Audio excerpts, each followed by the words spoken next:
You're listening to the Music Tech Teacher podcast, episode number 24. Welcome to the Music Tech Teacher podcast. Music tech tips, lesson ideas, advice, news, and interviews, especially for music teachers. Brought to you by midnightmusic.com.au. Hello and welcome to another episode of the Music Tech Teacher podcast. I'm your host, Katie Wardrobe from midnightmusic.com.au, where you can find music tech online courses, lesson plans, tips and support just for music teachers. Now, today is a solo episode. I'm not chatting to anyone else. I thought I would just do one that's by myself and just talk through some things about film scoring, which is one of my favourite topics to do and projects to do with students and also in teacher workshops. I'm going to mention a few links today, and you can find a list of the links that I mention in today's episode at midnightmusic.com.au/24. So as I mentioned, film scoring is a fantastic project. It's a great music tech project for students to do, and it works really well with students of a wide range of ages. It's been on my mind a lot lately because I've just finished an online film scoring course that's gone into my online community, which is called the Midnight Music Community. Very descriptive name, I know. And as a project, I really find that film scoring can teach students so many great skills, and they are both technical skills and also musical skills as well. Things like synchronizing sound to visuals and recording and editing sound effects and composing original music that sets a mood or represents a character, and much, much more. So much can be wrapped up into this one project. As I mentioned, it works really well with students of a wide age range from middle school right through to upper secondary. I've done film scoring projects with students in grade 5 right up to students in year 12, so senior year levels here. Now, I use the same approach no matter what age group I'm working with, but I just tend to adjust the expectations. So, with the younger students, you might use some perhaps ready-made music, and they are choosing a style of music to apply to their film scoring project and just composing a little aspect of it, a small part of it. Whereas with older students, you want them to be doing a lot more from scratch, and it might be a longer project as well, something that's a bit more involved. Now, over the years of doing film scoring workshops with teachers, I've actually found that the same questions come up over and over. And this is, again, one of the reasons for doing a whole podcast episode about it. Questions come up frequently like, where do I find movies to use for film scoring projects? How long should the movies be? What about copyright? How does that work? What if the movie has a soundtrack already? Where can I find free sound effects to use or for my students to use? What software should I use for film scoring projects, and how can I do it on iPads or Chromebooks? And there were a few more frequently asked questions too. So I thought I would cover all of those in this episode. And I'll also talk a little bit about the compositional approach that I take with students when doing film scoring, which is just my way of doing things. There are lots of ways that you can approach this, but I've found, something that works for me. And so if you've never tackled it before, you might want to give this a go, and then, you might change it for your own projects and for your own students. So let's start off with the questions. Now, software for film scoring. What are the software options that you can use to actually do film scoring with your students? Now, really, this type of software that you use, the actual program, and to some extent the device that you use, really dictates the types of projects that you can do. So music software that has some sort of video import option gives you the most flexibility with the type of projects that you can do. So with this regard, I'm referring to things like digital audio workstations, otherwise known as DAWs, and they would include things like GarageBand or Mixcraft or Acid Music Studio or Logic or Pro Tools, and there are many, many others. I won't list them all. The other option is notation programs that allow you to import video. So in this instance, it would be something like Sibelius or Finale, both of which allow you to import video. Now, the reason that these types of software programs give you more flexibility is that you can import the movie right inside the music software, and it allows you to line up specific sounds, so that's music or sound effects, with action points that are going on in the movie itself. Now, the other side of this is Chromebooks and iPads. I'm going to mention both of those because I get asked about this a lot. How can I do this on an iPad or with a Chromebook? Now, GarageBand on the iPad is different to the desktop version of GarageBand, and it does not allow you on the iPad to import a video. So you can't do the same type of project in GarageBand on the iPad as you would on the desktop Mac version of GarageBand. And Chromebooks as well, there's not yet a DAW, a digital audio workstation, that allows you to import a video into the music software. So iPads and Chromebooks don't give you as much flexibility with the types of projects that you can do with students. So I found that really the only thing that will work on these devices is to do a simplified type of project. And by this, it would be general mood music, which sets a tone for a scene or perhaps musically describes a character or a place. And you can kind of get students to create that music, and then they can pair up the music soundtrack with the movie in another app completely. So you're working separately on the music to the movie itself, and then you pair or marry up the two at the end. So in that sense, with the iPads and Chromebooks, basically you kind of need to know, well, my movie is, let's say 30 seconds long. So you go ahead and create a 30-second long soundtrack in, say, GarageBand on the iPad, and then you could send it off to iMovie, where you could basically combine the two together. But iPads and Chromebooks don't allow you to do that thing where you can go exactly to a point in a movie where you can see something happening, say a door closing, and add sound effect or a musical chord to that specific spot in the movie. So not as much flexibility, but it's definitely still possible to do something. So you could do a simplified version.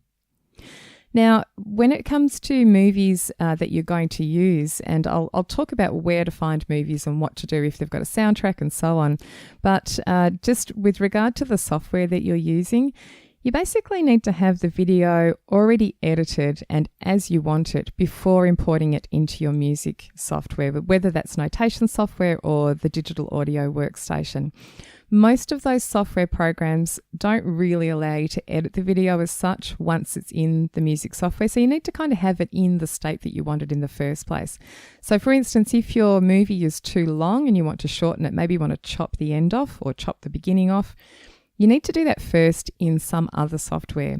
So this is where you might use one of the entry-level options like iMovie or Windows Movie Maker, or an online editing video software program like WeVideo. There's other options too. I personally do all of my video editing in my screencasting software program, which is ScreenFlow. And there's an equivalent for PC users, which is Camtasia. ScreenFlow is just for Mac users. And I do all my video editing in there. And that's just because I know that program really well. There's no point in me learning a whole nother video editing program because I know ScreenFlow really well. So I just import the video, do my editing, chop the beginning or end off, and create a nice fade out or fade in at the beginning where I've made the cut. And then I export it as a movie. And that's what I end up putting into the music software program. There are pro video editing options as well for software. So things like Final Cut Pro or Adobe Premiere Pro, if you've got access to those and you are comfortable using them, feel free to go ahead and do those and use those ones. So once your movie is edited and it's ready to go as you want it, one of the questions that's also frequently asked is how do you actually import it into your digital audio workstation or notation software? And with some programs, say GarageBand, you can actually drag it. If you're on a Mac using GarageBand, you can see the movie file in the Finder window, and you can actually drag it straight into the GarageBand project screen. That works okay. But in all software programs, you need to just look for the place where there's some import option. So often you'll go to the File menu and look for Import Video. In Mixcraft, I think it's the Tracks menu, and then you are going to look for something about importing a video. I think in GarageBand on the Mac desktop, you go File menu and then choose Movie and just work through the steps there. All of them will have something like that. So you just might need to have a little look around for where the import option is. Now, with all of these programs that I've come across anyway, and I'm talking the digital audio workstations here, there are kind of like two views of the movie. So one is that you can see on a track of its own in the project window, you can see thumbnails of the movie itself. Now, the thumbnail track is really useless for the film scoring part. So when you come to doing the music, you're not going to use that thumbnail track to line up specific action points in the film with the music that you're creating. The thing that is useful for is to see the total length of a movie. So when you import, say, into GarageBand or Mixcraft, you can basically see that the movie lasts for, 90 seconds or 60 seconds. And it gives you a sense of how long your soundtrack needs to be. So that's the type of thing that I use that for. The other view of your movie that you have access to is usually a preview window of some sort. And this is a floating window that allows you to actually see properly what's going on in the video. Now, once you import a movie into your software program, usually that window opens up automatically, that little floating preview window. Occasionally it doesn't, and so you might need to look for the place where you do actually click a button to open that preview window up. Now, the preview window can be resized. It can be made smaller or bigger while you're working on the soundtrack. So if you make it smaller, you'll be able to see more of your music tracks that you're working on. And if you make it bigger, you're going to be able to focus more on the video itself. So I find when I'm doing these projects, you're really resizing all the time. Some of the time you're working with it quite small because you don't need to see detail in the video. And then other times you need to make it bigger. The other thing that I find I need to do a lot is move that floating window around. So sometimes I might need to move it to the bottom of the screen because I need to see the top of the screen in the music software program because there's buttons or menus that I need to access. And at other times, I need to move it to the top because there's something down the bottom that I need to access. So again, you just need to kind of move it around while you're doing this work.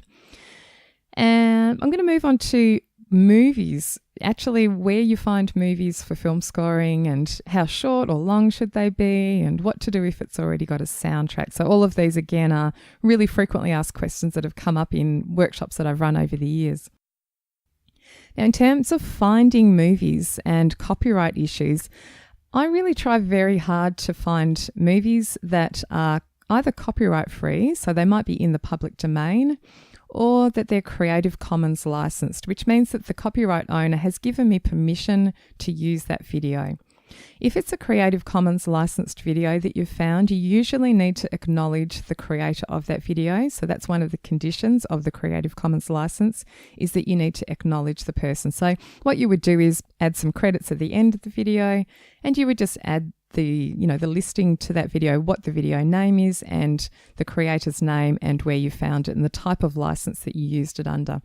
Usually when you download Creative Commons licensed videos, they have some text that you'll actually copy and use in your credits or on your website. If you're publishing it to a website, for instance, you would put those credits there. Now, there's places where I do go to find these Creative Commons and public domain videos. And one of the places that I go to the most is called the Internet Archive. Now, this is a massive website with lots and lots of awesome stuff on it. It includes audio, video, text, other things as well, which escape my memory at the moment. But they do have a whole moving image section, which is where they have their videos. You can go in there and you can search and download videos from there. Now, the only issue with this is that there are so many options. There's a lot of stuff on here and it can be a little bit overwhelming. I would never really send students off to do this because you could easily spend 3 or 4 whole lessons just looking for videos. I think it's really best if you as a teacher find the video first, edit it in whatever way you need to, and just provide students with the excerpt that they're going to use or the scene or the whole movie if it's a short one. That way the students are spending the important class time on the musical creation part, not searching for videos, which can just take so long. I've spent hours and hours looking for videos and it can be frustrating because I often want kind of specific things in the video. I don't often care what's in the video, but I want it to show maybe some sort of action because that's really good for film scoring. So I found that cartoons are a great place to start. The Internet Archive actually has a whole section of cartoons, and there's lots of well-known cartoons in there which are, from early Warner Brothers days, because a lot of those are now in the public domain. So you can go and download really early Bugs Bunny movies and lots of other things, Popeye and many others, which again escape my memory at the moment, but there's lots and lots of things to choose from there. There's also one other thing to consider perhaps is using documentaries, and it can be fascinating if you ever watch a documentary or a sort of a non-fiction type show, even something like one of the cooking shows like MasterChef. We have MasterChef here in Australia, and I know it appears in other places in the world too. And the music that accompanies those episodes is really fascinating. If you turn the volume down, they're not nearly as exciting as when you have the volume up. And so, with that regard, you could look for documentaries, that sort of thing from the Internet Archive, which students could do and use for film scoring. So it might be just something about space or about some kind of animal, and they could create some music to go along with that to make it more interesting and exciting. Now, what I've done for members of my online community, the Midnight Music community, I actually have this whole course about film scoring in there. And what I decided to do, because it takes so long to search for videos and download them and then even edit them after that, because even the Bugs Bunny cartoons, while they're not very long, they're still maybe 5 to 10 minutes long. And that's just too long in my mind for a film scoring project. So what I've done for members of my community is I've downloaded a number of videos, and I've included ones that I've used over the years, which I have permission to share with people. And I've actually put them in there. So there's a collection of about, maybe 10 videos or so that you can use for film scoring projects. I've also included in there a few videos that I found over the years from film scoring competitions. And this is a great place to look for videos if you're ever looking for something for your students to use. There are, occasionally from time to time, places that run film scoring competitions, and they will provide a video for the competition itself. So what I've done is download the video and just saved that for then, using in workshops and with students.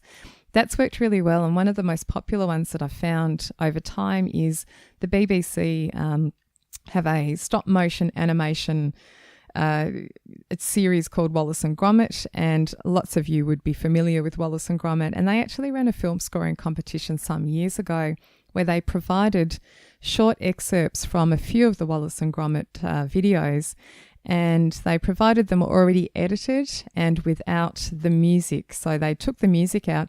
The nice thing they did was actually to leave the dialogue in. So you can still hear the characters talking if there is some dialogue, but the music is gone from the background. So that's really useful because you still get the dialogue in there. So I've actually included those in the Music Tech resource bank that I have in my community, but you can also still download those from the BBC website. I've noticed recently that the page says that it's been archived up the top. It's still available, but I'm a little bit worried that someday soon it's just going to disappear. So if you want to download those videos, I'll put a link in the show notes and you can download them from there. Or if you're a member of the community, you can just log in and head to the Music Tech Resource Bank area and you'll find all of the videos in there ready to download.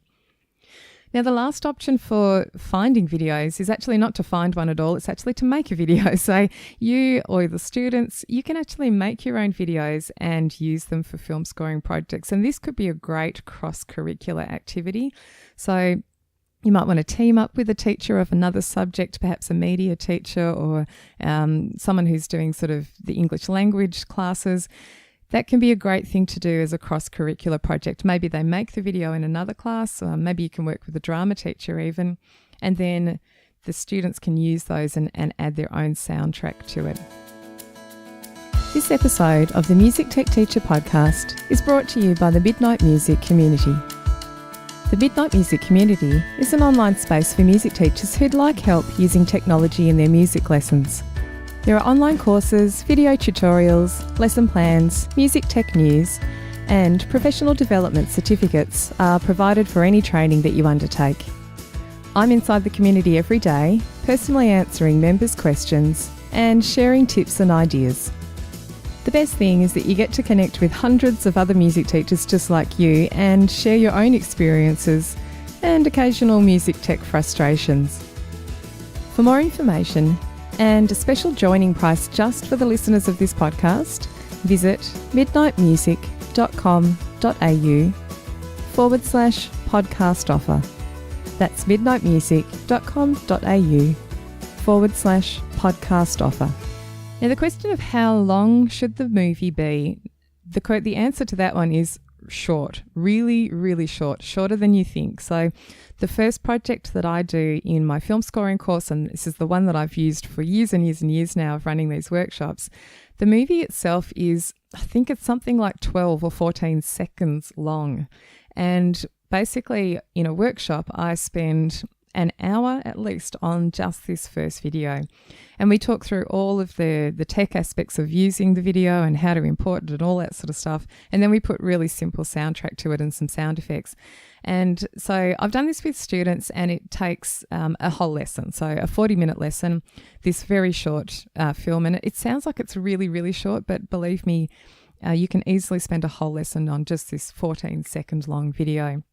So with a second project to follow up, I like this really short one for an introductory project, but the second project to follow up where students are doing a little bit more work, getting a bit more involved, then I would use something a little bit longer. And for the longer project, I use videos which are generally around 1 minute in length, up to 1.5 minutes or so. And if they're older students, maybe around 2 minutes in length. But really, I think it's not necessary to go over that length unless you're truly planning on spending a lot of class time on this project. And I know for most people, this is just one thing out of, a larger, broader unit of work. So you probably don't want the kids to spend so long on it. I find it's better to use short movies where students can do a fully developed soundtrack with sound effects and the music, and they've thought hard about, the mixing and the levels, and they've added some, reverb if they need to, and so on. Much better to spend a lot of time on a shorter movie than to have a half-hearted or half-finished longer thing. And it just means that there's more of a level of success and achievement for the students.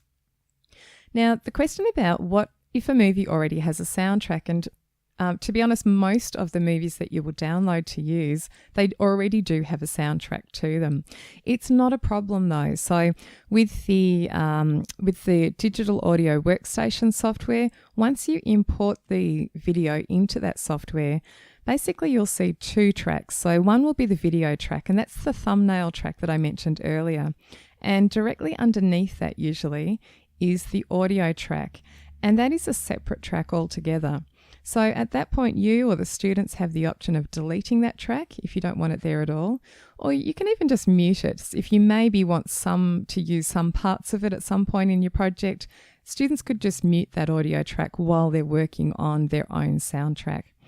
Occasionally, you'll want to keep parts of the audio track in there because maybe there's dialogue that you still want to keep, but you want to cut out the bits which have music. So it really depends on the movie that you're using itself. Now, if you're using notation software, so Sibelius or Finale, you do need to remove the soundtrack before you import it into the software. So what I would do in that case is import the video into my video editing software. So for me, it would be ScreenFlow, but it might be iMovie or Windows Movie Maker for you. And once again, you'll see separate video and audio tracks, and you can just simply delete the audio track from there and then export the video without the audio part to it. Not too hard at all, really quite simple, and it's just really easy to do. So it opens up, you don't need to be looking for silent videos when you go looking for movies to use. You can find ones which have a soundtrack and then just simply delete or mute it. I often get asked what format should the movie be in, and this is a really hard one to answer because there are millions or hundreds of different types of video file formats, and each of the software programs that you're going to use to create your soundtrack accepts different types of video files within those ones. When I'm downloading videos, I usually look for the one that ends with .mp4 or maybe .mov, and they both usually work. And I just really experiment. I will just download the video, open up my software, my music software, and import it and see if it works. And you'll soon find out if it doesn't. It will give you some sort of error that the video file type is not supported, or you just simply won't be able to import it in the first place. If you do find that and you've got your heart set on using that video, there's other software. I use some free software to convert the video from one file type to another. The software that I use to do that is called Handbrake, and it's free. You just download it. You basically open up the video file in that. I won't go into the complete details of how to do it, but basically you choose which file type do you want to turn it into. You press the button and it happens. So that's quite quick and easy to do. So just experiment. If you can't get it to work straight away, I would just give it a go, try and convert it to a different type and see if that works. Really good if you're providing the video for students. I would do all of this ahead of class time, test it out, make sure you've got a format that works, because it can be really frustrating if you try to use a format that doesn't work with students and then half the class time is taken up with trying to change the file or fix it or something. So get all that sorted out first, see it working on your computer, and then you should be good to go. Okay, let's talk about using sound effects and ready-made music, because I do sometimes use ready-made music as an introductory step for film scoring rather than kids jumping into creating completely from scratch. So with sound effects, the question is often, where can I find free sound effects to use? And the first thing I would do is search the loop library, if there is one, of the music software that you're using. So, for instance, things like GarageBand and Logic Pro and Mixcraft on a PC and Acid Music Studio, they all have collections of sound effects that you can use in projects. You may not always find the one that you want, but there are an awful lot in there. And then there are options. If you can't find the thing that you need already in the loop library, there's a few things that you can do. Now, you can go off and search for sound effects, and this is a little bit like looking for the movies because it takes a long time. So I've done that thing where, let's say I've gone looking for a dog bark, and I go to a free sound effects website and I search for dog barking, and I get 20 options pop up in a list, and I listen to the first one and then the second one, third one, and for some reason I feel the need to listen to all 20 just in case there's a more perfect one at number 18 than there was at number 1, where the first one was probably perfectly adequate for what I needed to use. So it can take a long time to search and listen and download sound effects from websites. Having said that, if you do need to do it, there are a couple of places I've been to in the past, and two of the ones that I've used, one is called Orange Free Sounds, orange as the colour or the fruit, Orange Free Sounds, and another one is called freesound.org. And again, I'll put these links in the show notes. But before you go looking online for sound effects or sending students off, which, as I mentioned, is really time consuming, I would do a couple of other things first. So one other option is that you can get kids to record their own sound effects. Now, in the case of a dog barking, you can make a perfectly good impression of a dog bark sound if you just simply hit record and record a woof sound, in a deep voice. Now, that works really well, and I think that's a lot more fun in a way than going off looking for sound effects. It's certainly a lot quicker. And the added bonus is that students get the practice of recording audio.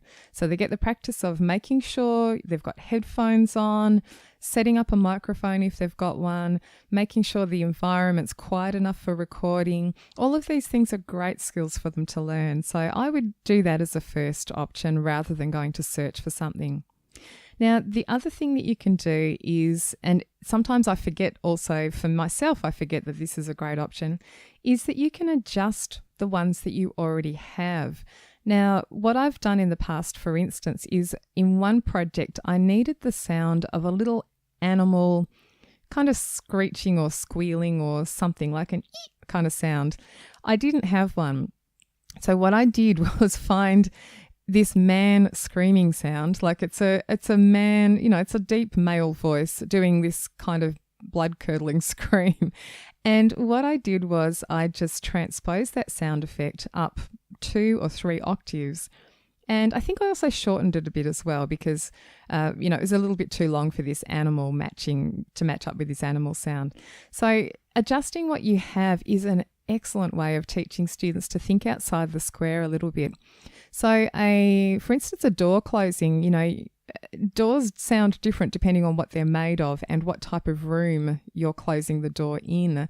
So if they are wanting a door sound effect for maybe a big church or cathedral, there would be a lot of reverb involved with that sound as opposed to a door closing in a house where it's a bit more deadened sound. So you could find the house door closing sound effect and maybe add a lot of reverb to it to make the church door closing sound effect. So things like that, really good to get students to think outside the square a little bit. And again, they're using some extra audio editing skills and learning how to do that. Now, in terms of music, I mentioned that I've used ready-made music in projects before. So often my starting off project with students, which I'll describe in more detail in a moment, but often I get them to use ready-made music to accompany the soundtrack, and they get to choose the style of music and even compare a couple of different sorts of music.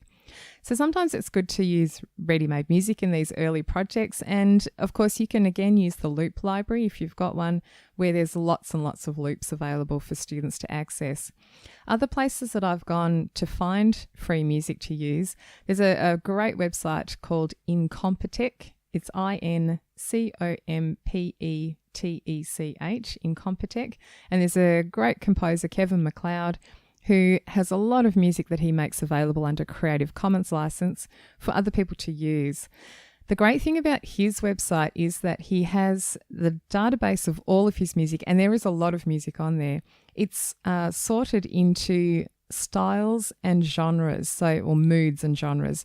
So you can either look up by jazz or blues or rock or pop or orchestral. But in addition to that, you can also search for scary or suspenseful or happy or angry and so on. And so that side of things makes it really useful for film scoring. I've actually used his music when I wanted to find examples of suspenseful music. I went to his website and listened to a whole heap of tracks and then just downloaded a handful which illustrated certain compositional techniques that I wanted to talk about in a workshop.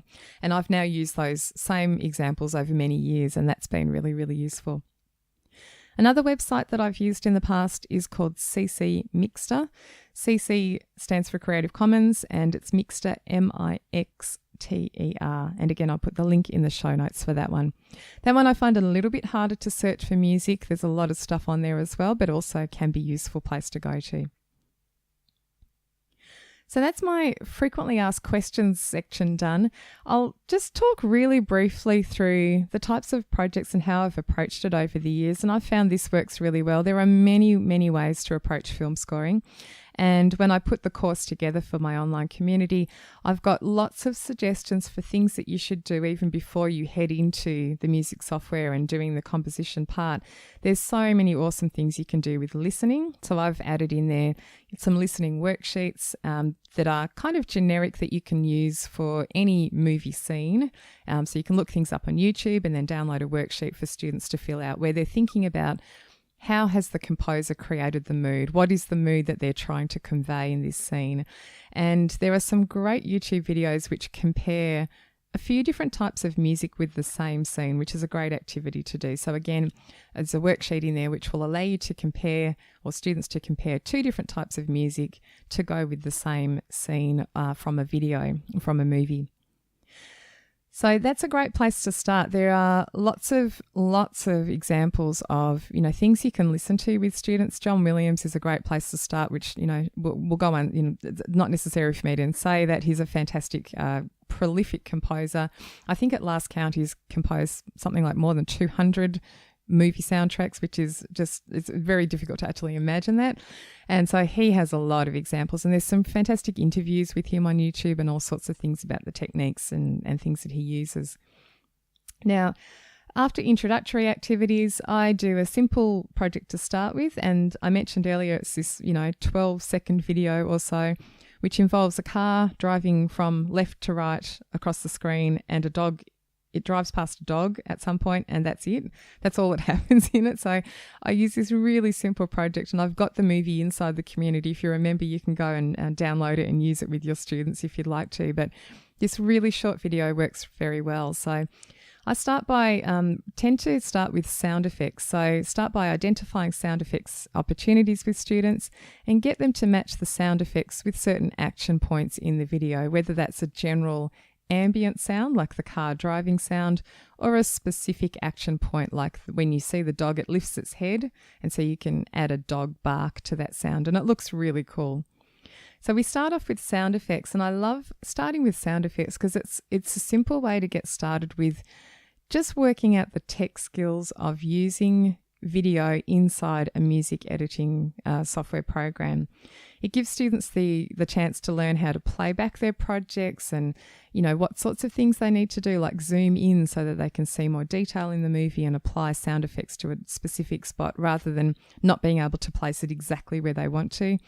We talk about, other tech skills that are involved. So, making a list of marker or hit points in the project. And then at the end of this simple first project, I get them to find 2 contrasting ready-made music loops from the loop library, and we drag both of them into the same project, and I get them to mute one and play back the movie with their first music choice, and then I get them to mute that one and play it back with the second music choice. And this is a great way to directly compare how different music affects the scene. Because if you get contrasting ones, it can be amazing the difference. One type of music might be very scary and the other one might be very happy. So the car driving along with the happy music, it sort of gives you the impression they're out for a Sunday drive. And then the scary one just implies that something bad is going to happen to the car. So it's really great to do that. Also in the preliminary activities inside the community in this course, I've got actually a video that I made, which is called Same Scene 5 Ways. And that's one where I applied different types of music to the same scene, which plays 5 times in a row with all these different styles.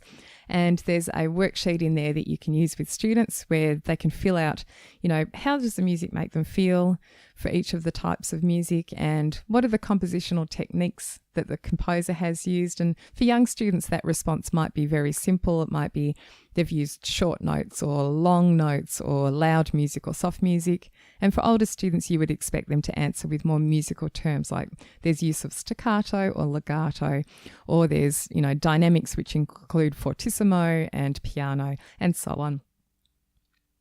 Now, after this simple project, I go for a more complex one. And this is usually a longer video.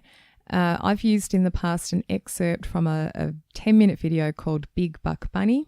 And I use an excerpt from that, which is just over a minute in length. Once again, we start off with sound effects, but I like to discuss the sound effects as a group with the students, and we talk about what we could do, but we approach it from hit point of view. So, a real film composer would approach things by sitting down with the director and working out all of the music for a scene. And they'll basically identify hit points in the scene that need to have some kind of action in the sound matched up to the action that's going on in the actual movie itself. So getting them to write a list of hit points is a great thing. And then they can also write some notes about what they're planning for the musical side of things. I tend to talk through compositional characteristics and techniques of different styles of music. So I often use suspense music. It's a nice, easy one to start with, but you could choose happy music or romantic or action music. And we talk about what are the stereotypical things in those styles that create that mood. And there really are very common things that go on with all of those different styles. So romantic music, for instance, has usually, a lot of string sounds, and it's legato and sweeping kind of music. And suspense music might use things like a drone, where there's a drone that just plays through a scene, and that gives you the impression that something bad is going to happen. Really easy for students to recreate because all they need to record is a single note, and that can instantly give an effect of a suspense scene. So once they've done sort of sound effects and hit points in a scene, I get them to compose music to bridge the hit points. And that, again, works really well. So we use the techniques that we've talked about when we've talked about suspense or happy or romantic or action music and other styles as well. And we talk about composing original music to bridge all of those hit points to fill out their scene. Older students might also like to approach it from a motif point of view, so getting them to compose a motif that goes with a specific character or a place or a time representing those things is another great approach too. I hope this has helped you and that you'd like to tackle film scoring if you haven't already. As I said, it's a really engaging project. It's possibly the most popular one that I've done in workshops over the years, both with students and teachers. And it's just such a great thing to do. It appeals to everybody all the time. It never seems to go out of fashion. So I really recommend giving it a go, even in a simple way. And I hope that this answered some of the questions. If you've had those questions in the past about film scoring itself, about where to find videos and so on, I hope this has answered some of those questions. Now, if you'd like step-by-step instructions and videos and downloadable resources and access to the series of videos which are copyright free and really good for film scoring projects, as I mentioned before, you can find all of that inside my online community. So I've got walkthroughs in that community of how to do these projects, exactly what I do and all the steps and the downloadable notes about doing that. And I'll show you a walkthrough inside programs like GarageBand too. Now, if you're interested, if you are a member already, you can log in and you can see that all straight away. And if you're not a member and you'd like to join, I've actually got a special offer for podcast listeners, which you can find at midnightmusic.com.au/podcast offer. I'd love to hear if you give film scoring a go. So you can actually comment under this podcast episode on my website if you're looking at on there. You could leave a comment and let me know if you've done it. I'd love to hear what you've done and how successful it was and if the students loved it.